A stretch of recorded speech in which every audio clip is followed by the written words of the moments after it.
Salmo número 126, consolo para os que choram. Vamos ler? Encontraram? Quando o Senhor restaurou a sorte de Sião, ficamos como quem sonha. Então a nossa boca se encheu de riso e a nossa língua de júbilo. Então entre as nações se dizia: grandes coisas o Senhor tem feito por eles. Com efeito, grandes coisas fez o Senhor por nós, por isso estamos alegres. Restaura, Senhor, a nossa sorte como as torrentes no Neguebe. Os que com lágrimas semeiam, com júbilo ceifarão. Quem sai andando e chorando enquanto semeia, voltará com júbilo trazendo os seus feixes. Obrigado por esta palavra, obrigado por esse momento que o Senhor nos concede. Em mais uma vez ouvir a sua palavra e que ela toque as nossas vidas e aqueles que nos ouvem pela internet, que sejam abençoados e tocados pelo Senhor também, Pai. Nós cremos na abrangência e na forma como a sua palavra é pregada e o poder que ela tem de fazer aquilo que lhe apraz, aquilo que o Senhor a designou. E nessa noite, que ela faça isso em nossos corações. Portanto, não sejam as minhas palavras, mas o Senhor. Que eu seja instrumento para edificar e para que a nossa alma esteja ligada à sua voz, entender aquilo que o Senhor deseja para cada um, Pai. Em nome de Jesus. Amém. Esse Salmo número 126 tem duas partes. Ele tem dois momentos muito claros. Primeiro versículo ao versículo 4 descreve um fato, descreve um acontecimento, uma experiência, algo que aconteceu na vida do povo, na história do povo, uma vez no passado, naquele tempo que Javé fez voltar os exilados do desterro, fizeram os exilados retornarem a Sião. Trata-se do retorno à terra prometida, depois do cativeiro da Babilônia. Então Deus mudou a sorte mesmo, é essa a palavra. Deus mudou a sorte e voltaram do desterro da Babilônia. Verso 1 ao verso 4. Do verso 5 ao verso 6, é um fato, é um acontecimento, é cotidiano, todos os dias isso acontece, todos os anos. É uma experiência anual do lavrador, do plantio, de lançar a terra, de preparar a terra, de esperar a colheita. Todo ano, uma vez por ano, o trabalhador rural jogava a semente na terra, esperava a colheita. Todo ano ele fazia a sua colheita, ele repetia. E se as coisas não saíssem bem, ele no próximo ano ele cumpria novamente sua tarefa de trabalhador. Então tem dois fatos. De um lado o cativeiro, de um lado a experiência do povo, de um lado esse momento triste que eles passaram distantes de sua terra. E do verso 5 ao verso 6 a experiência de sempre. Experiência do trabalhador, do dia a dia, desse povo trabalhador. E se você caminha com Deus, eu quero te dizer que essas experiências, elas vão sempre na mesma direção. Caminham juntas. Estão se relacionando. A experiência do povo, a experiência da história do povo e a minha experiência subjetiva, para aqueles que conhecem a Deus, elas caminham juntas. O que acontece na história da minha família, acontece na minha vida. Diz o João Guimarães Rosa que aquilo que é regionalismo repete no mundo universal. Então o que acontece no campo, acontece no mundo todo. E é isso que está o Salmo mostrando para nós.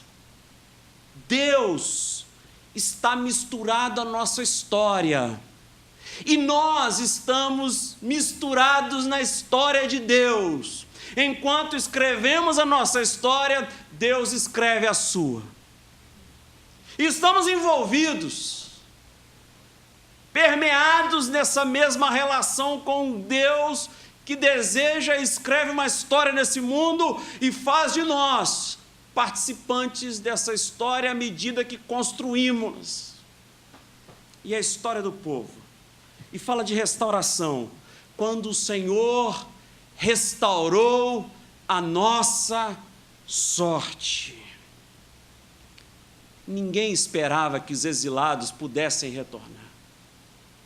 Ninguém esperava que isso poderia acontecer, retornar do cativeiro, voltar para casa. Isso é inadmissível naquele momento, não existia a possibilidade de receber de volta aquela terra prometida por Deus e ser povo novamente, isso não tem como.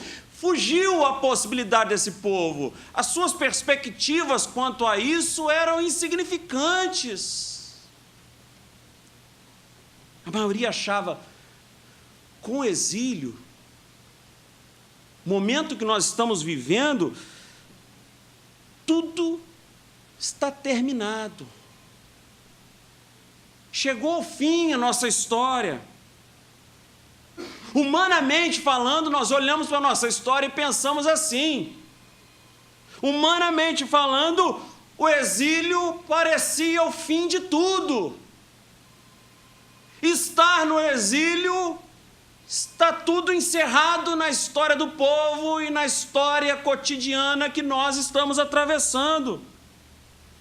Mas irmã, meu irmão, minha irmã, se tudo parecia o fim, e se tudo parece o fim para a sua vida e para a sua história, eu quero te dizer que o Salmo nos convida e nos mostra que a história recomeçou. É um novo renascimento. É uma nova etapa, é uma ressurreição. Deus escreveu e Deus está escrevendo essa história novamente. Ezequiel capítulo 37 o levou. Olhe, Ezequiel, poderão esses ossos reviver? Tu sabes, Senhor. É um novo momento. É Deus reescrevendo essa história. E se Deus reescreve a história de um povo, Deus reescreve a sua história também. Porque um Deus que tem poder para fazer isso na história de um povo, Ele tem poder para fazer qualquer coisa, em qualquer vida, em qualquer momento, em qualquer dificuldade, em qualquer complicação. Deus pode e Deus tem poder para reescrever histórias, minha irmã, meu irmão. Um novo espírito reanimou, um novo espírito soprou sobre esses ossos secos do desterro, abandonados, perdidos, decepcionados, achando que tudo estava concluído. Me belisquem. Fala assim, pessoas, me belisquem. Me belisquem, eu estou sonhando. É assim a experiência do povo. É isso que eles estão experimentando. Nós ficamos como quem sonha. Nós ficamos como alguém que está acordando de um sonho. E o Salmo confessa para todos nós: sonhadores têm razão naquilo que sonham. O salmista diz isso para você que sonha e reclamam de você, que porque você sonha por demais. O salmista está dizendo exatamente isso. Sonhadores têm razão. Os sonhadores estão certos. É eles que constroem a história. Isaías diz para nós que sonhadores são aqueles que preparam grandes mudanças. E para preparar grandes mudanças, precisa ter alguém que sonhe. Precisa ter alguém que belisque o outro e fala, vamos sonhar. Porque o Senhor mudou a nossa sorte e nós ficamos como quem sonha. Inspirou? Claro que inspirou. Renovou aquele povo? Renovou, sim. Javé fez grandes coisas por nós, por isso estamos alegres. Javé realizou grandes feitos na nossa vida, por isso estamos alegres. Outras traduções bíblicas vão dizer: o povo pagão está dizendo, o Senhor fez grandes coisas por eles. E quando este salmo foi feito, quando este salmo foi lapidado, inspirado, o povo estava numa situação de cativeiro, sem saída, sem perspectivas. Mas a lembrança das realizações e do poder de Deus gerava em seus corações uma confiança, enchia o peito de confiança. O que já aconteceu uma vez no passado, meu irmão, minha irmã, essa libertação, essa salvação, aquilo que aconteceu uma vez no passado, pode acontecer de novo no futuro. Aquilo que Deus cumpriu no passado vai cumprir-se no futuro. Por isso o povo orava: Javé, mude também a nossa sorte agora nesse cativeiro, mude também o nosso quadro nesse momento difícil que estamos atravessando, porque precisamos do Senhor e precisamos do seu socorro.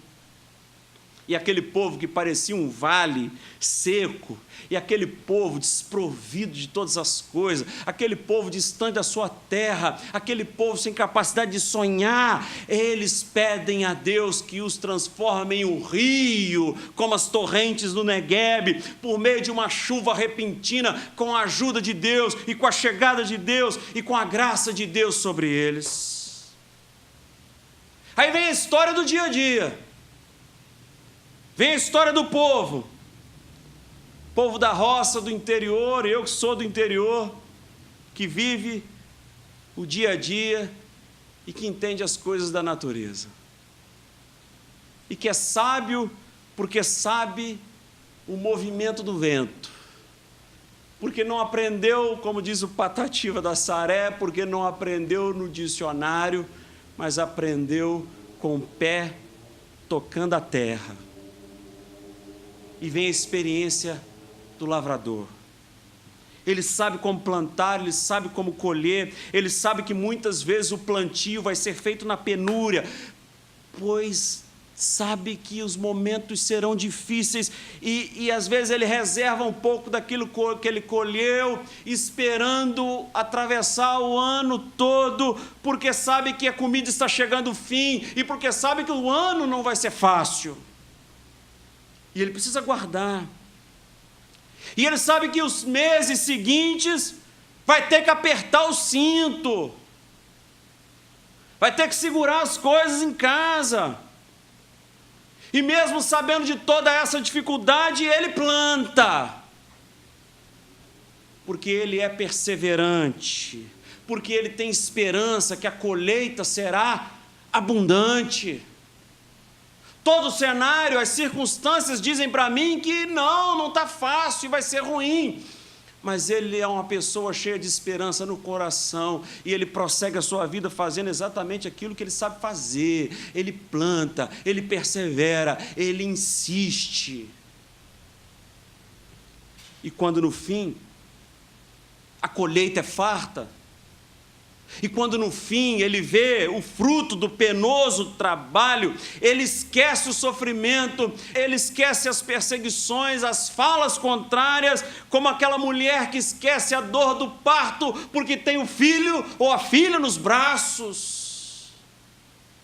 Porque a felicidade de ter essa criança, ela tem a capacidade de mostrar para a história dessa mãe que aquela dor não foi nada.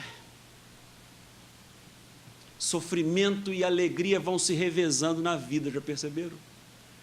Como eu falei aqui, 1 ano atrás, você ouviu essa pregação, estava num momento de tristeza, mas hoje você pode estar passando por um outro momento.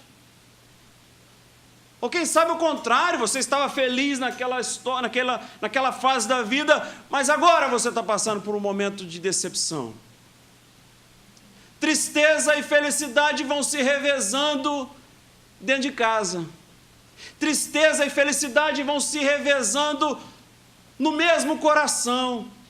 Um dia eu acordo feliz, um dia eu acordo em paz, e no outro a tristeza toma conta do meu ser, porque tristeza e felicidade vão se revezando e moram juntos na mesma casa, e habitam no mesmo quarto, na mesma família, no mesmo ser, no mesmo coração. Por isso o Salmo diz: quem semeia com lágrimas, colhe com gritos de alegria.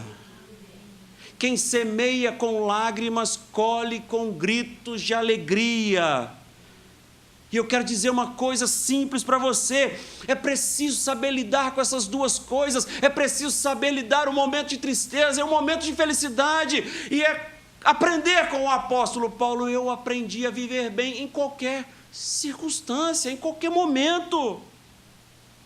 Quem encontra o Senhor, quem vive essa experiência com Deus, sabe lidar com esses dois extremos da vida, e que a vida nos apresenta, e que o futuro nos apresenta, e a gente sabe encarar. É a experiência da lavoura. Vai ensinar que tem dois lados. A experiência da lavoura vai ensinar que na vida a gente vive dessa maneira. Existem etapas que parece que estamos semeando com lágrimas. Existem etapas que parece-me que o choro não para. Mas esta não é a única etapa da sua vida, e esta não é o fim. A colheita vem aí.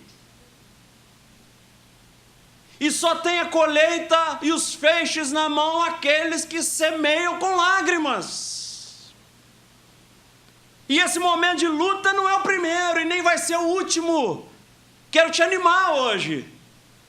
Essa fase de luta não é a primeira e não será a última. Você vai ter outras fases difíceis na sua história, mas terminará bem, porque o Senhor mudará a nossa sorte. Porque o Senhor mudará esse cenário, esse quadro. Então esse momento não vai durar para sempre, é uma etapa, é uma fase. Creia, semeie, caminhe, insista, porque o Senhor mudará a sua sorte. Mesmo que existam lágrimas nos seus olhos, continue a semear. Lembra do Procurando Nemo? Continue a nadar, continue a nadar. É preciso continuar e não ficar parado lamentando, olhando a vida pela janela, reclamando daquilo que fizeram com você. Não, o Salmo 126 nos mostra essa experiência que passou pelo cativeiro e que adentrou na vida do lavrador, na história do povo, e que essa experiência da vida ajudou a entender melhor a história do povo.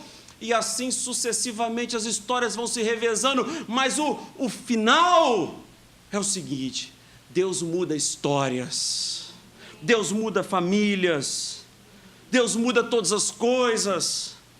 A vida ajudou a entender melhor a experiência do cativeiro, e o dia a dia e o cativeiro ajudou a entender melhor a experiência do semear, do plantar e do colher. Em nossa vida, isso acontece constantemente na história do povo de Deus e na nossa história. O Salmo ajuda a gente a entender e prestar mais atenção nessas coisas do dia a dia da vida que por vezes passam despercebidas. A não ter uma vida superficial, mas aprofundá-la e com consistência encará-la, encarar aquilo que Deus tem colocado diante de nós. Faz, Senhor. Transforma. Restaura a nossa sorte como as torrentes no Neguebe. O que é Neguebe? É o lugar da impossibilidade. É um deserto. O Senhor faz chover no deserto, o Senhor também pode transformar a nossa história. Se o Senhor derrama uma chuva torrencial que vai e enche o deserto, o Senhor também pode fazer isso na minha história e na minha vida. É justamente no Negueb que as correntes de água circulam. É justamente na aridez da vida que Deus transforma todas as coisas. É justamente quando pensamos, desse mato não sai coelho, é ali que Deus realiza coisas maravilhosas. É ali que Deus muda todas as coisas. É no Negueb da nossa vida, nossa história, nesse lugar da impossibilidade que Deus muda tudo. E Deus pode mudar a sua vida também. E Deus pode mudar o quadro da sua casa também. Ir a Jerusalém, isto é, ir ao culto, é o cântico dos degraus. É ir agradecer a Deus, é ir louvar ao Senhor, porque grandes coisas Ele fez, e por isso nós estamos alegres, e porque o Senhor mudou a nossa sorte. O Salmo 126, ele é especialmente interessante porque me fornece motivo de ir ao culto. O Salmo 126 me convida a estar na igreja. Você já pensou nisso? Você já pensou por que vir ao culto? Por que estar aqui nessa hora, enquanto você poderia estar fazendo milhões de coisas? Por que estar aqui, não em outro lugar? Por que separar esse dia para o Senhor? Verso 1, porque temos fé num Deus vivo que restaura, porque temos fé num Deus vivo, ou seja, que pode transformar realidades. É por isso que nós estamos aqui, porque cremos que Ele pode transformar realidades. O que fazia o povo caminhar dias com poeira na estrada, suportar o sol intenso, era fé em um Deus vivo. Levantamos cedo e nas primeiras horas do dia já estávamos aqui. E levantamos hoje de tarde para estarmos aqui. Porque temos um Deus vivo e cremos que Ele transforma realidades. E duras realidades, Ele tem poder para transformar. O que faz que continuemos a estar aqui é saber que temos um Deus e que Ele nos tem, e que Ele é poderoso para transformar todas as coisas. E que paulatinamente Ele está transformando. E que paulatinamente Ele está mudando cenários de desesperança em celebração de vida, de alegria, de festa. Não há realidade que fuja ao seu poder, meu querido irmão, minha querida irmã. Não há realidade que fuja ao seu poder. Sabe o que isso significa? Ninguém está tão mal que não tenha nenhum motivo para agradecer. Ninguém está tão para baixo que não tenha uma razão para continuar a ter fé e para perseverar e para continuar firme nos propósitos de Deus. O poema fala daqueles que choram, todos choram, isso é inevitável.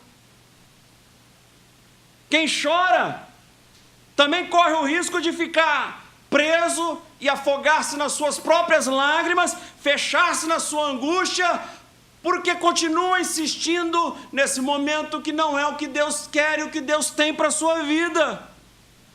Ainda existem motivos para agradecer, ainda existem motivos para alegrar o coração no Senhor, ainda existem motivos para perseverar e confiar que Deus transformará todas as coisas. Verso 3: grandes coisas fez o Senhor. Pagãos testemunham isso. Grandes coisas o Senhor tem feito por eles. Temos ainda uma razão clara, temos ainda razões para continuarmos a ter fé e esperança, como as torrentes no Negueb. O deserto não é infinito. o Neguebe será preenchido pela água e pela graça de Deus. Fique de pé. No Senhor, nossa lágrima não é vã. Por isso, se você chorar, chore aos pés do Senhor. Saiba que nada lhe escapa ao poder, entretanto, não fique desesperado, porque Ele tem no controle todas as coisas e não é à toa o teu sofrimento, porque Ele conhece a dor do seu povo. Eu vi o sofrimento do meu povo, por isso resolvi descer. Certamente Ele está olhando para a sua dor e está trabalhando, agindo a seu favor. Talvez é um trabalho de parto, mas que está gerando vida e transformando todas as coisas. A dor do justo é a dor da semente que se arrebenta para tornar-se uma árvore bonita, frondosa e que gera frutos. Não se esqueça, nunca se esqueça. Quem sai andando e chorando enquanto semeia, voltará com júbilo trazendo os seus feixes. Isso é promessa. Isso é promessa. Mas é preciso sair, é preciso caminhar, é preciso semear, mesmo que com lágrimas, porque esses retornarão com os feixes nas mãos. Não é ir até a metade do caminho, mas é seguir até o fim e concluir essa etapa, e concluir esse momento, concluir essa fase, para aí sim retornar com os feixes nas mãos. A semeadura é custosa, minha irmã, é para a colheita ser prazerosa. É o ditado e o clichê: que vem fácil, vai fácil. E hoje nós sabemos que colheita com custo, ou semeadura com custo, é colheita com prazer. Porque quem sai andando, semeando, com lágrimas, retornará com os feixes nas mãos. Vamos orar. Até para você que nos ouve pela internet, eu quero orar pela sua vida. Quero orar para que o Senhor abençoe a sua casa. Deus, Tu és maravilhoso, Senhor. E na vida nós passamos por esses momentos e temos a consciência de que felicidade e tristeza vão se revezando. Moram na mesma casa, habitam no mesmo coração. Nos dê a sensibilidade de notarmos esses momentos e aprender a superar essas fases. Entender que esse momento de choro é uma fase, é uma etapa, e que não é o fim, porque a palavra final vem do Senhor, e o Senhor é quem sabe de todas as coisas.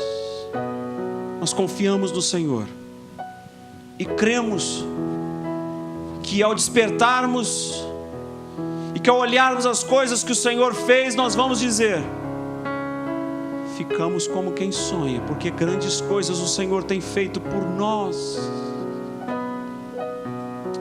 E que o nosso deserto, o Senhor vai fazer chover. Terá ali torrentes de águas. Que a graça do Senhor venha inundar o nosso ser. E que nós não vamos desistir, mas vamos perseverar. E vamos prosseguir.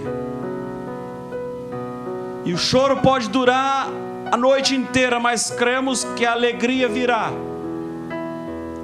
E que o Senhor há de transformar todas as coisas, porque o Senhor tem poder para transformar todas as realidades. Por mais difíceis que sejam, por mais incompreensíveis que sejam, o Senhor tem poder para transformá-las. Então transforma desde já, Pai. E que ao olharmos para a nossa história de vida, possamos ter a fé desse povo e dizer e anunciar: se o Senhor fez uma vez no passado, o Senhor vai fazer agora de novo também. É assim a nossa oração. E o socorro, o nosso socorro vem somente de Ti, Pai. Em nome de Jesus. Amém. O fraco